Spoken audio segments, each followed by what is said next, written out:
بسم اللہ الرحمن الرحیم۔ السلام علیکم۔ اس امید کے ساتھ کہ آپ سب دوست خیر خیریت سے ہوں گے، اللہ تعالیٰ آپ سب کو اپنے حفظ و امان میں رکھے۔ سعودی عرب میں کرونا وائرس کی تازہ ترین صورتحال کے ساتھ میں ہوں ساجد علی۔ پچھلے 24 گھنٹوں میں کرونا وائرس کے جتنے کیسز سامنے آئے ہیں اس کی پوری تفصیل اس ویڈیو میں آپ کے ساتھ شیئر کریں گے۔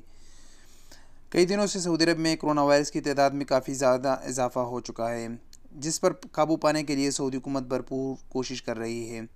تعداد میں اضافے کا سب سے اہم وجہ سعودی گورنمنٹ نے ٹیسٹنگ پہ کافی زیادہ زور دیا ہے اور روز بروز ٹیسٹنگ میں اضافہ کرتا جا رہے ہیں، جس میں غیر ملکی اور سعودی شہری بھی شامل ہیں۔ پچھلے 24 گھنٹے میں سعودی عرب میں 1141 نئے کیسز سامنے آئے ہیں۔ پچھلے 24 گھنٹوں میں 5 افراد وفات پا چکے ہیں، 172 افراد صحت یاب ہو چکے ہیں۔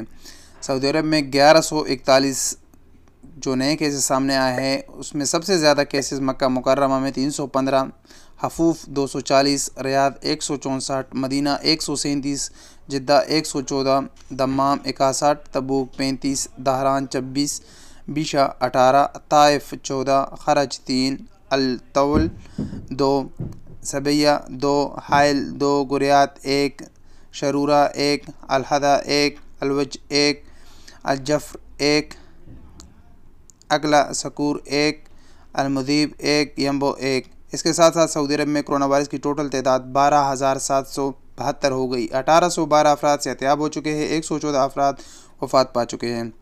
اس کے ساتھ ساتھ پوری دنیا میں کرونا وائرس سے متاثرہ افراد کی تعداد 25,80,729 ہو گئی۔